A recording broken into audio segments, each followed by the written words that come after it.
Welcome, welcome everyone. It is day one, and I'm so excited to be here. I just need to get my camera working. My apologies.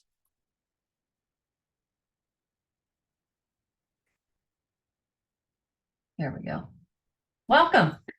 Thank you so much for registering for this event. I am super excited and honored to be with you today to discuss day one of the profit plan for 2024. And if you are a sales team leader, if you are looking to break through and make your ceilings of 2023 your new floor, and you're in sales and you're in the med tech industry, you are in the right place, because we are going to have some fun today.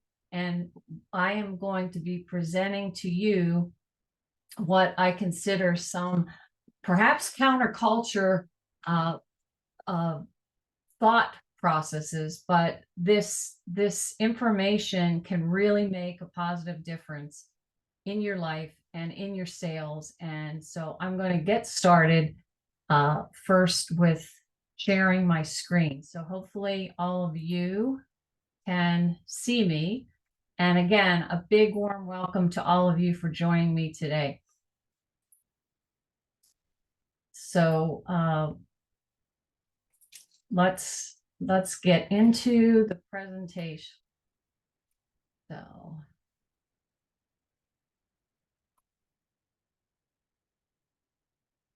I want to, here we go, add the stage. All right, we're ready. So one of the big reasons for having this live is that there's been a lot of challenges and opportunities that are coming our way in both 2023 and as we go into 2024. And I apologize here for a second, because for some reason I'm not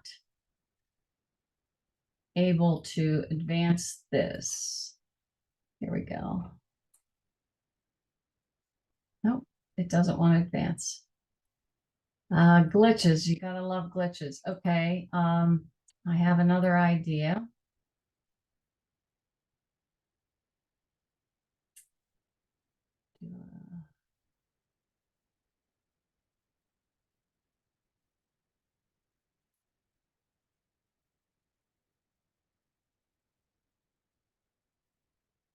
Ashley, can you do me a favor and tell me if you can see any me advancing these slides on StreamYard, on live? On LinkedIn, I just saw you scroll. Okay, so you can see me. You can see the second page? Yes. Wonderful. Okay, so the big issue, or the reason for me putting this on, is I'm very passionate about the fact that there's a lot of us out there that can really lead the future in a positive way to turn some of our business challenges into opportunities. The challenges that we faced in the last year have been things like a lot of innovation coming to the marketplace. The medtech device industry alone is expected to double in the next 7 years to over $600 billion, which is a good thing for all of us, because we're all in this healthcare industry to make a difference in the human condition. So that's the really good news. But as this at the speed of innovation comes a requirement for a continual evolution. And a lot of times what has been happening is we've changed our focus from the opportunity in serving the customer to the challenge we face in some of the transitions that we have to go to. So many times, you find that people are focused more on internal problems than external problems. So if you've watched the movie Air that aired on TV, I think it was on Netflix with Matt and Ben Affleck. there was a famous line in there, and it said, you know, the only thing that you're working, when Matt was talking to Ben in the movie, and Ben was in charge of Nike, he said, the only thing you're worried about is your P&L statement and what you're going to say to the board. You've lost focus on the customer and who you're serving. And I thought it was a classic line because it resonated so true in that movie. But a lot of times we can fall into that trap. And really, this is for leadership, calling you to step into your embodiment of what you all came into this business to do as sales leaders, and that is to lead. And today's with all the changes that are going on, especially in 2023, there was a lot of discernment in the buying process. There's longer sales cycles. People are making decisions with much more discernment than they made when there was a flood of, you know, surplus money coming into the market during COVID. And so people are still making decisions, they're buying, but they're buying with a lot more discernment. And if you see that as an opportunity to really build some relationships long term, it'll be an opportunity for you. But if you're expecting to get the same culture expectation that, you know, you're going to get a quick win like you did when there was a surplus of money in the marketplace, as the economy contracts, you're going to have a little difficulty if you're using the old mechanics and you haven't evolved and switched and kind of gone with the flow of what's needed in the market today. Another thing that's happened is you've got the rise of AI information, right? So information is a lot less valuable than it used to be. What people are craving right now, your customers are craving, is emotional connection with people. They're not only buying the value of what you're supplying in the product, but they're buying from people whose companies are aligned with their values. So, you know, the connection piece, the trust piece, the developing of the relationship piece has become more and more important as we move forward. Distractions are at an all-time high. So, you know, a lot of companies are struggling now with how do you get yourself, how do you rise above the noise? And the business failures, only 1 out of 4 businesses in med tech today are staying in business. And you might say, why is that? Why are 1 out of every 4 med tech startups failing? Well, the top 2 reasons that the statistics are reporting back is that there's been lack of a unique value proposition. There's a lot of people trying to compete with everything else that's out there, as opposed to standing in their own zone of genius. And then the clarity of that value proposition, that unique value proposition being articulated to the marketplace. And then the second thing is lack of an evidence-based strategy to demonstrate value to the client on what value they're going to get from the acquisition, because people buy based upon you being able to solve a problem and how it makes you feel. Now, if you look at what separates the 25% of businesses that succeed, is what the topic is today for your leadership. It's your opportunity to really lead. But I will say that the 25% of the businesses that succeed are sticking to timeless principles that have worked for years, thousands of years, but it's counterculture to what our society has been pushing. Our society has been pushing get rich quick schemes, you know, making a profit and turning something really fast. And, you know, in business, when you're serving people, there's a compound effect to what you do. And there is no instant success. There is no Superman flying off mountains. So I think I just want to check here to make sure both my streams are working. So if you are on the Zoom link and you put in the chat if you can see the presentation, and if you're on LinkedIn Live, I'm just doing a check. Ashley, can you give me some feedback as to what you're seeing? Is it coming out on both streams? This is the first time we did this, folks, so I apologize if I want to make sure that you can see what I'm presenting. On Zoom, I can see the presentation. On LinkedIn Live, it's just you. Okay, okay. So thank you for that. Let me look. Okay, so let's see if we can get the LinkedIn Live working here. Just give me 1 minute. Settings, present, slides, my computer, load the file.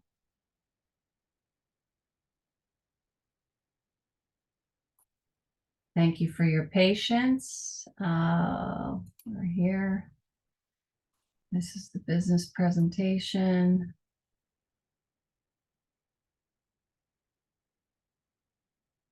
So I uploaded it.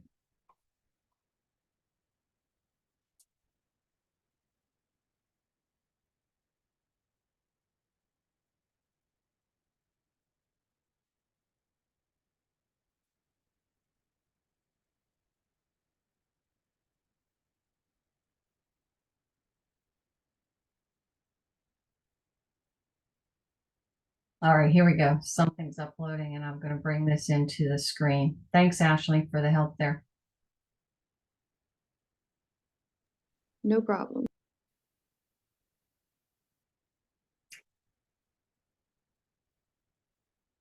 Okay, can you see in LinkedIn Live the slides now?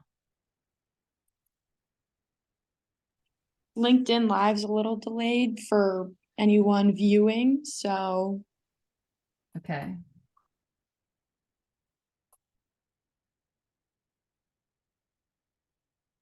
Ah, perfect. Here we go. All right, we are working now. So, Ashley, can you just check over in Zoom? Can you see the screen at all? yep, I can. Okay. All right, perfect. So we are working. Technology. So we talked about why the struggle was that only 1 in 4 are succeeding, but I really want to talk today about the opportunity of and what the 25% of the people are willing to do that others are not willing to do. These are things that are easy to do and easy not to do, but the 25% that succeed and play the long-term infinite game abide by some simple principles. And really the title of this week's talk, The Profit Plan, is based upon the fact that their core philosophy is investment. If anyone's read the book The Infinite Game by Simon Sinek, you're familiar with what I'm talking about. The infinite game is when you are not playing one game to win, you're playing a game to stay in the game for an infinite period of time. And if you look at the definition in Webster on investment, investment is for a future return or profit. And the people that succeed, the 1 out of 4 that succeed and play the long-term game in business, are totally counter culture to what's been the new wave as over the last couple of years. Core philosophy of investment really has 3 pillars. Companies that go into business, they know why they're in business. They're in business to make an impact, and they have every single person in their business understanding why they're in business, starting with a why and what's the impact that we're going to do for the community we serve. They know who their customer is and who they serve, and that's where their focus is. Their focus is not on attachment to their products or services. It's on attachment to delivering service to the people that they're here to serve. They also believe in the principle of less is more. They know that they have a unique strength, and they know when to keep pushing in and leaning in to really climb the mountain and get major market adoption, and they know when to quit because they know what their strengths are and who they're there to serve. And the third thing that they do that most people, it's easy to do and easy not to do, is they make the decision that in today's market, they're going to become best in class. They're going to become world class because they know that people today want to buy the best. When you go looking for a restaurant, you don't Google up and say, give me the mediocre restaurant. You want the best, and your customers want the best for what you do. And you have a unique way, you and your company have a unique way of servicing people in a way that's different than other people. And the more that you learn to differentiate that and narrow your market, the vertical market that you truly serve and know the best and have intimacy with them and have an evolutionary mindset with one foot in the present and one in the vision of where you're going to be going, that's what breeds that infinite game success, because you're always staying ahead of what's coming next. When I worked for a company called Applied Biosystems back in the 90s, they were always 1 foot in the present and 1 foot forward into the future.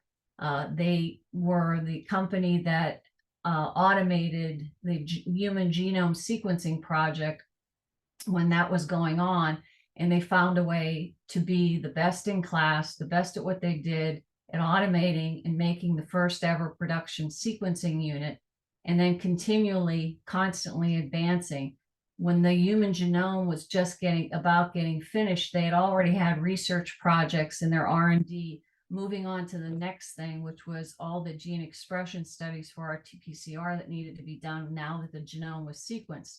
So it was this best in class. They knew who they served, who these genomic scientists were, what they needed, where they were going, and they were evolving to serve them in a very powerful way. And then they came out with automated RT-PCR machines for all the gene expression studies that were going to be in high demand. And they were always one step into the future and one step in the present, but constantly focusing on what does the customer I serve need.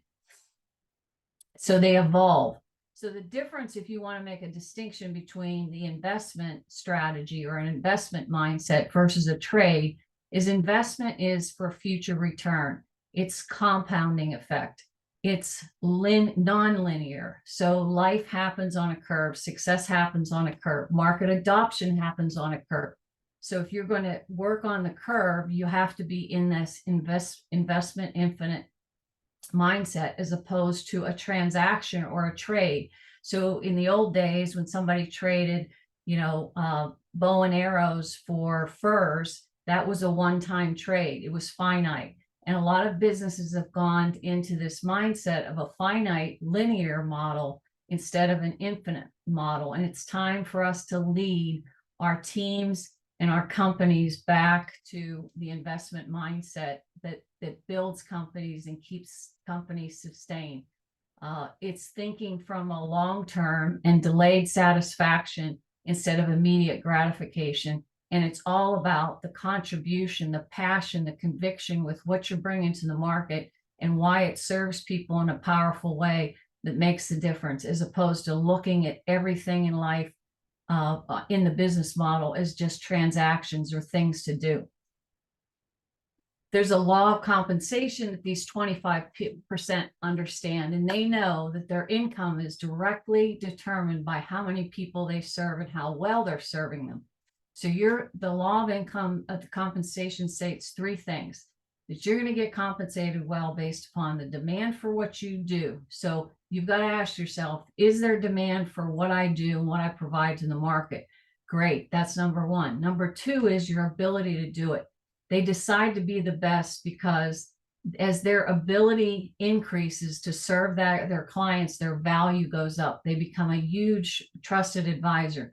And the third thing is the demand, the difficulty in replacing you. So if you become so good, your value to your company increases and multiplies. So we as leaders, sales leaders especially, are trying to develop our people assets.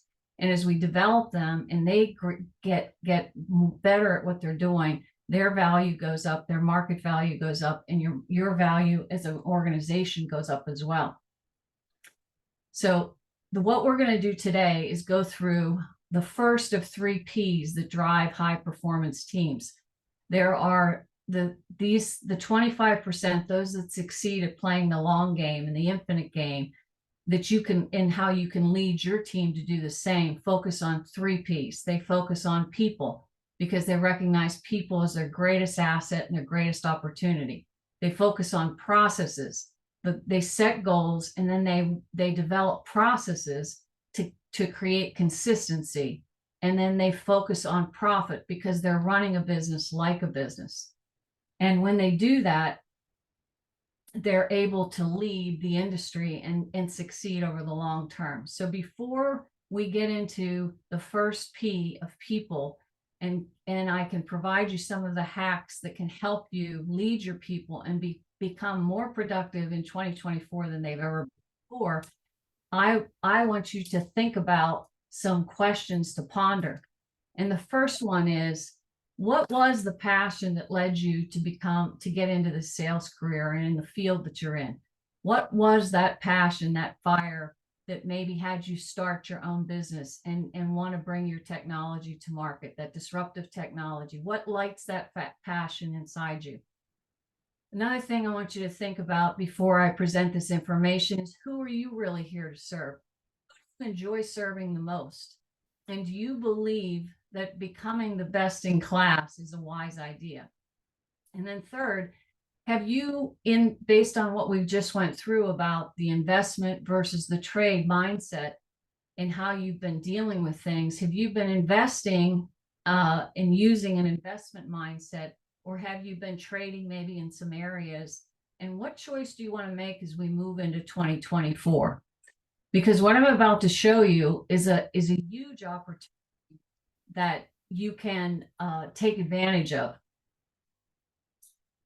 So at this point, do I have any questions, Ashley, from the live stream or in the Zoom that I need to address before I move on?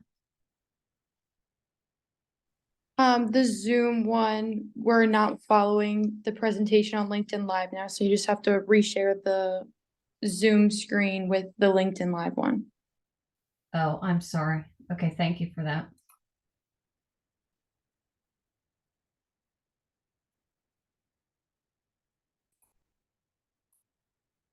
Can you see it now?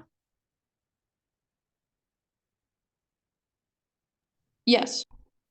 Wonderful. Okay. Back to. All right. So people are your assets. And so today's day one, we really want to think about how we develop relationships, because as leaders, here's a really key point: whether it's your employees or clients, you cannot expect people, your assets, whether they're employees or clients, to have a higher level investment in your business than you do in them. And just let that sink in for a little bit, because I know it hit me when I thought about that. Is, what am I doing to invest in my team in a way that has mutual reciprocity? And how am I developing relationships with my customers now that are going to build and compound over time to cause a return on investment?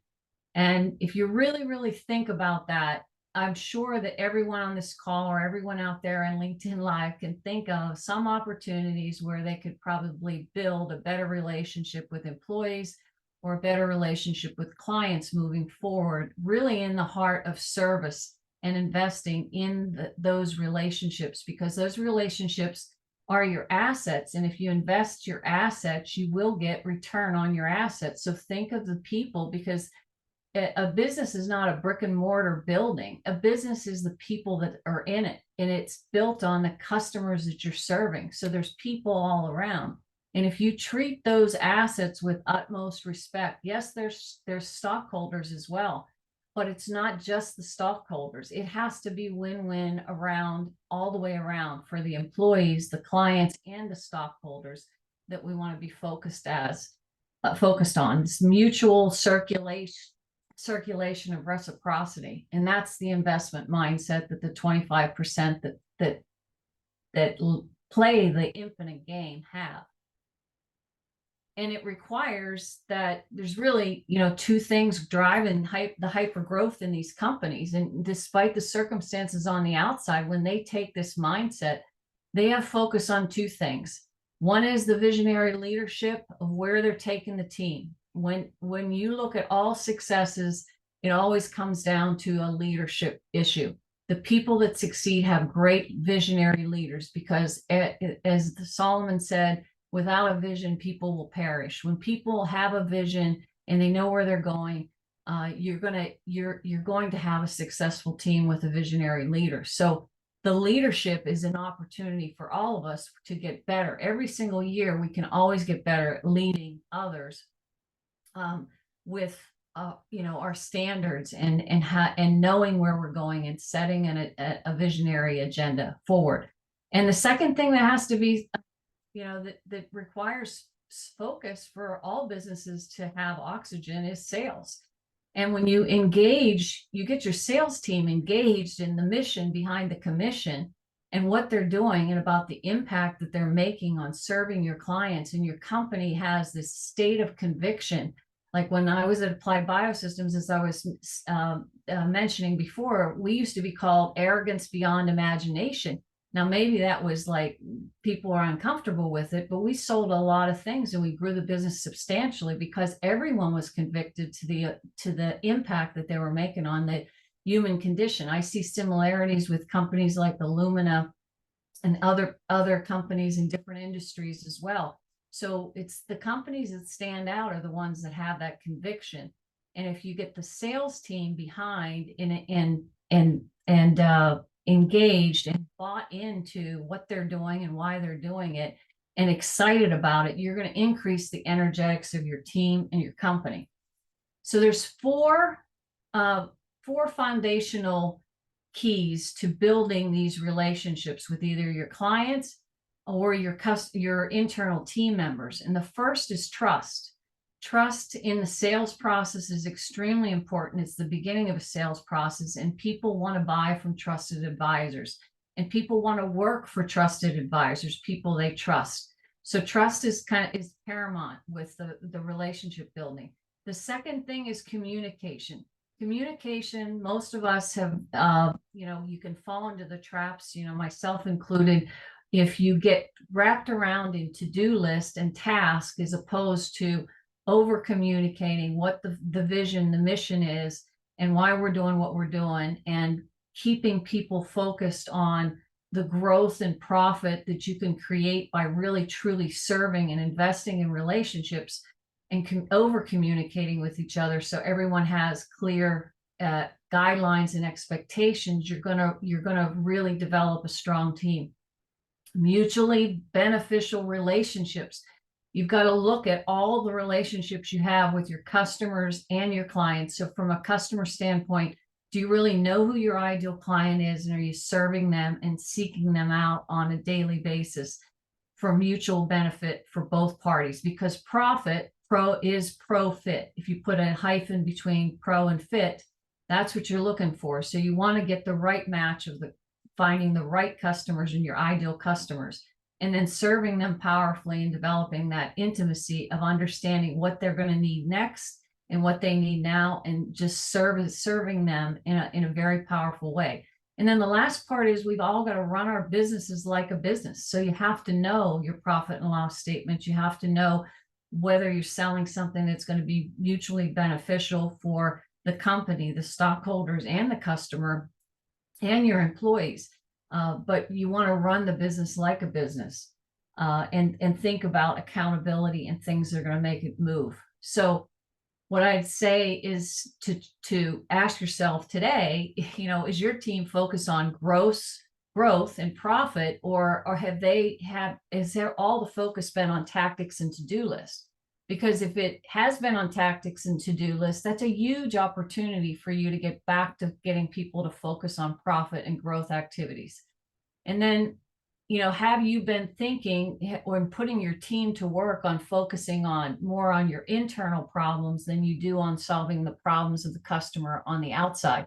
If you've gone that way, you're going inward instead of outward, and you want to expand and grow, you're going to have to put the focus back on how you're going to create more oxygen coming into the organization, which is the customer you serve, and how you're going to take that service level and that value up.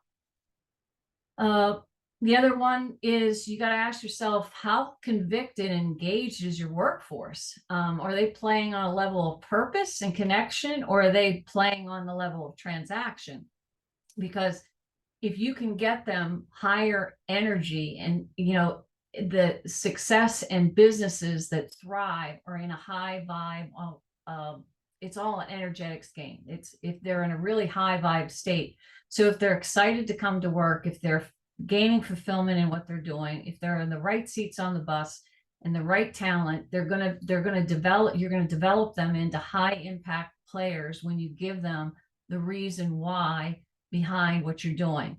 And the more investment you make in the people and the more investment you're making in these client relationships, you're going to gain greater and greater ROI. So some of the things that you want to ask yourself from 2023 to 2024 is, how am I doing on training? How am I investing in new hires and making sure that they're successful at what they're doing? Another one is, teaching them something. Can you leave both your customers as well as your employees with mutual reciprocity? Can you leave them better off by teaching them something that they didn't know before that can help them grow and expand? When we're sales leaders, coaching, you can never be coaching. Coaching is always a thing you always want to keep giving people back, is performance on their, feedback on their performance. What are they doing right, and what could they do even better, and how can you help them move towards that? Mentorship. Are you assigning a mentor with your employees so that they have someone that they can confide in and talk to about their long-term growth goals and opportunities, and have someone that can guide them in a positive way so there's mutual reciprocity? Structure in the roles. Do everyone that's on the team understand the clarity of expectations of the job function they're in? And then lastly, from an accountability, are you requiring and expecting people to improve? Is that the kind of culture and the standard that you're setting as a leader? And if you are, that's really good, because the more that everyone believes that they can always improve, the more the company and the people within it grow and continue to become better and better as they move forward. When it comes to customers, you got to think about the actions of your clients. Is there a lot of collaboration and connection going on? Or is your team committed to be best in class? And how are you helping to lead them to become better and better at what they're doing? Think about not only the value that you're providing your customers, but are you lining up with your ideal customers for long-term partnerships because your values are aligned? Because people are buying not only the value of the product, but do your values align with your company? So there's a reason Chick-fil-A doesn't sell pizza and is not open on Sundays. They specialize in their chicken sandwiches. They've become a number one fast food industry for chicken, known for their chicken and their customer service. And they're closed on Sundays because that's a Christian value that they hold, and their customers really are appealed to that. So, think about that and how you can lead from value and values. Do your customers trust you, your company? How are you building that trust and over time? And then the intimacy that you get to know them with the research and how you evolve to serve their new needs is really important to build long-term relationships. Ashley, are we getting any questions? Nope, so far so good. Okay, cool. So the other thing that I'll stress to you is that there's a cost if you don't look at those things and you put the leadership stuff as something to do later. There's a lot of cost of underperforming sales teams that cause companies to struggle. If your sales team is not engaged, not having fun, and not out there doing the profit activities on a regular basis, you have lost revenue. You have higher customer acquisition cost. If it's taking you longer to get customers, that cost goes up, and that's going to go through your burn rate. If your employees are turning over and you have to retrain and you're never getting anybody to get up to that year 2, 3, 4 where they're really becoming high impact players, that's causing that's a cost, an opportunity cost. A lot of these are opportunity costs. If they're not skilled at what they're doing, you could have reputation damage. You could have reduced morale and productivity. If the energetics goes down, it's heavy energy and it's not going to have a lot of attraction. You could, if the sales team is not optimized, you could end up spending a lot more money on marketing costs because you can't get the salespeople are not equipped on their competency. People could be given excess discounts and incentives that are really not profitable for the organization. There's a customer retention cost. If the customers are feeling that your sales team is every other day you're getting a new sales rep, that causes issues of trust because the customer can't rely on any kind of a relationship from consistency standpoint. Could be legal issues.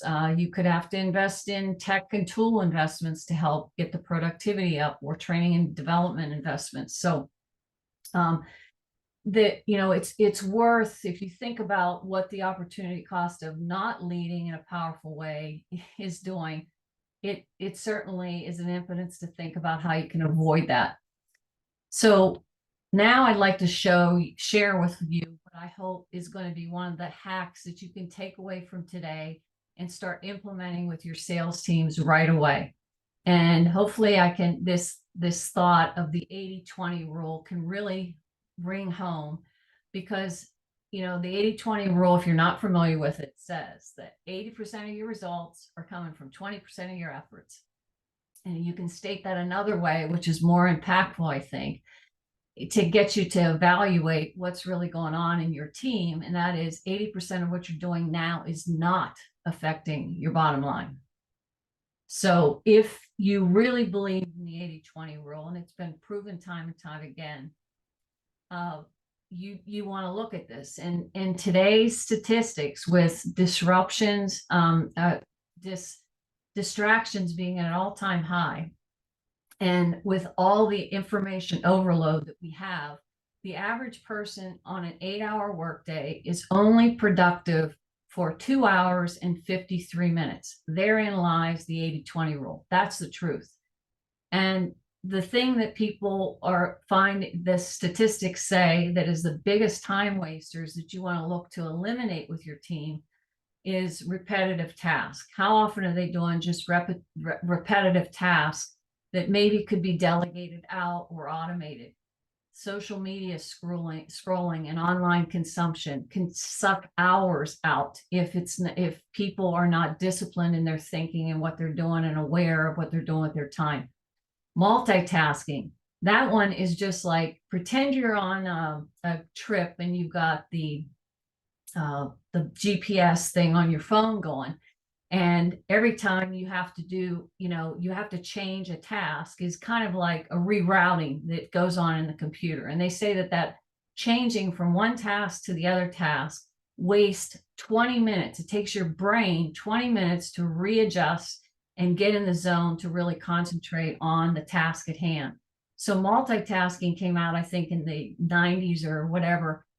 Is just, it's just a fallacy. It's a facade. It doesn't work. It's proven that when you're task switching, you're wasting the most amount of time, but people are doing it, and that's why they're not unproductive. You can ask yourself as a leader, are your meetings necessary, and are you getting to things done in those meetings quickly and efficiently? One of the biggest time wasters that most of us have, and this could be huge impact on the sales bottom line, is planning our work instead of just doing the work. That one, if you could star, circle, or whatever, is the biggest time suck. And I am guilty, as anybody has been. And since I've made some switches in this, it's made a huge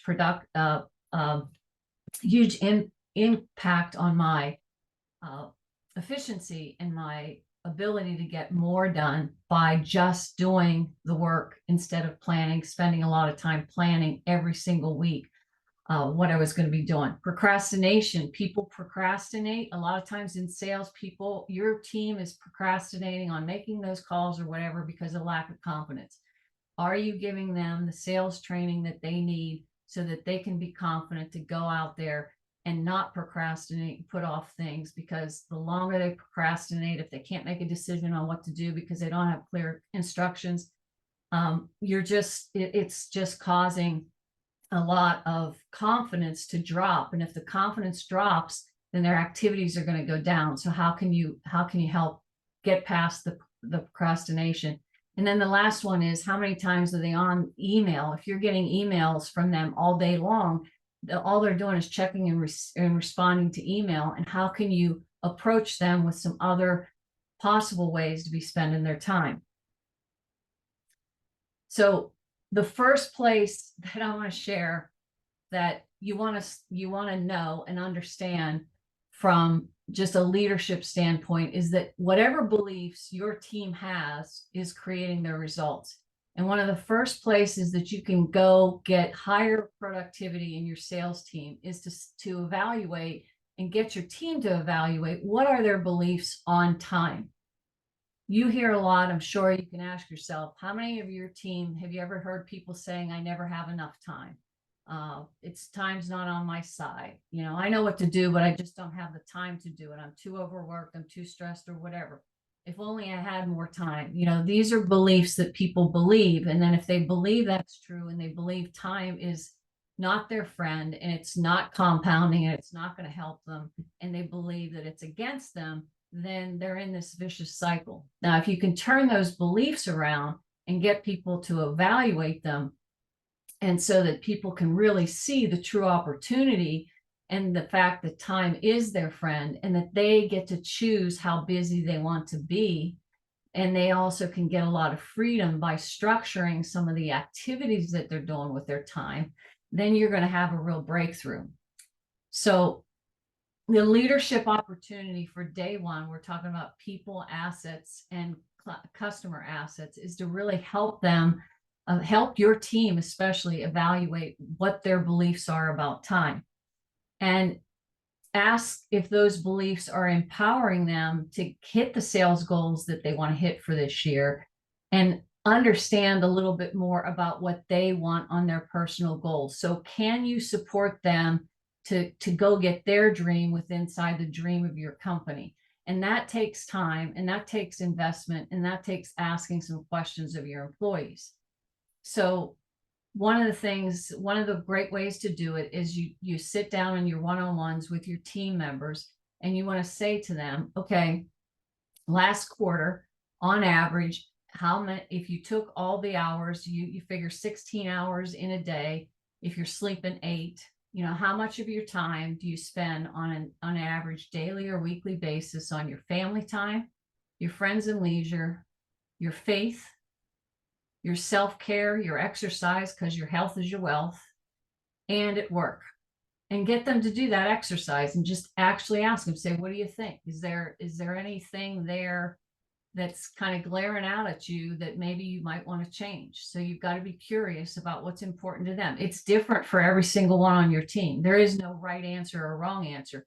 The answer comes from the individual. But when you ask and you invest and you have caring, and you're looking to help serve them and be of service to them by this exercise, and they sit down and do it, there's going to be some things that are going to come up for them. And then you ask them, now, if you could make the schedule the way you want it, what would be your ideal time spent in family time, friends and leisure, your faith, self-care, exercise, and then work?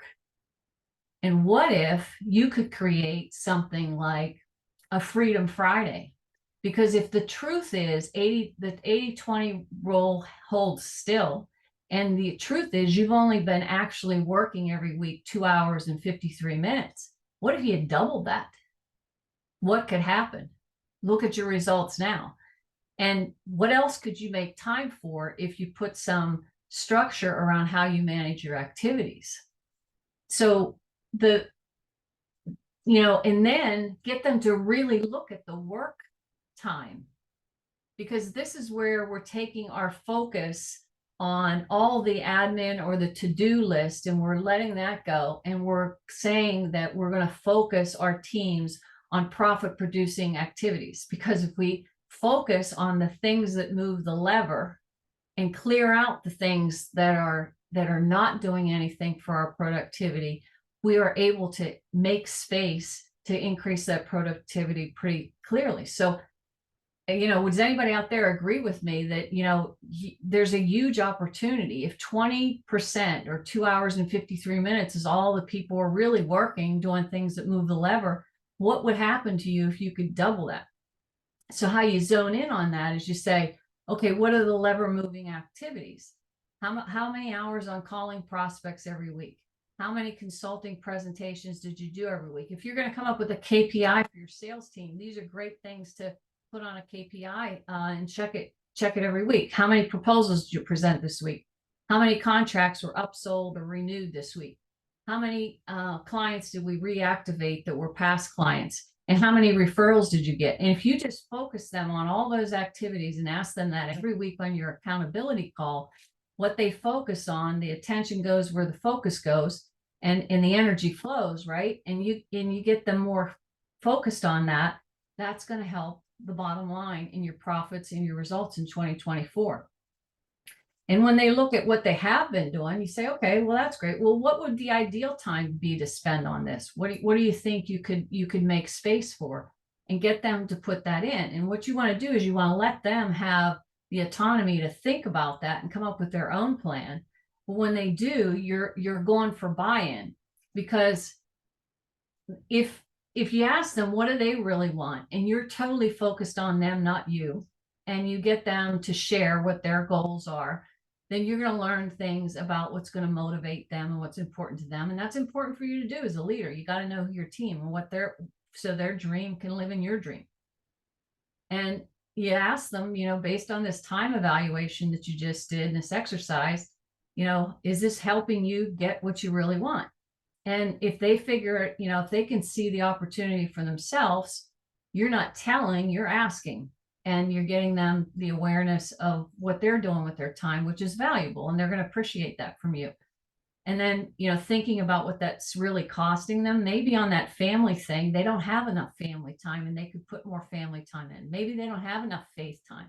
Maybe they're not going to the gym and they're not feeling good, and because their health, they're sick or whatever. So if they see the cost and what they could gain by eliminating some of the things that they're doing and replacing those activities with more profit producing activities, it's a win. And then, if they're, you basically introduce to them what I'm about to share, which is, what really fuels your business growth. It's going to be, you get agreement, you take them on a path of agreement. What fuels business growth? Hey, prospects, consults, closes, client onboarding, your leadership for their evolution and your company's evolution is fueling business growth. And then whatever we're doing in marketing, right? So how can we do more of that? And what you get them to do is buy into this thing called time blocking. Now, time blocking is simply structuring your quarter once. I'll say that again. It's structuring time blocks on your calendar once a quarter and then sticking to them, making spaces for concentrated activities in one area. So if someone's got to do a seminar prep or whatever, they might have to do content creation. If someone, everyone could be doing prospecting, presenting, and follow-up blocks. So do they have those on standard times so that they lead the customer and say, look, I've got, I do customer calls from, 10 to 12 and from 1 to 4 Monday through Thursday, which time, and they're blocking those calls in there. And then they have their admin time, and then they have their, reporting into the CRM time that they put in. But once they're in that zone for that activity, they stay with it for 60 to 90 minutes. So they're not switching tasks. And if they do this, what happens is they free up all kinds of time to do more productivity. They basically trade up the non-productive activities for the new productive activities. And if they stick to the process, they create freedom. So the biggest opportunity that I can urge all of you that are sales leaders to do the beginning of 2024 is really go look at your own beliefs about time and what you're doing with your time, and lead people by time blocking your calendar, and invite your employees and your sales team to do the same. And I guarantee if you do this for the first 30 to 60 days of 2024, you're going to see dramatic improvement in your productivity, because you're going to be aware of your employees' goals. You're going to be aligning their goals with feedback and coaching and training and mentorship. You're going to show them some investment, and you're going to get a return. And it's not going to be instantaneous that they, sell 3 times as more in 5 days, but it's going to compound over time. And that's just one of the investment principles of the 3 Ps for this week. So at this point, I am going to stop and see if we have any questions from anywhere. Ashley, I'm not sure if you're still here, but if anyone has a question, I will take it. Or if you're watching this later in LinkedIn Live, please put your questions in the chat. And I hope that this was beneficial. I can't wait to share with you tomorrow what we've got on sale on the processes Ps of the 3 Ps. And I will see you tomorrow right here, same time, same bat channel. Have a great day.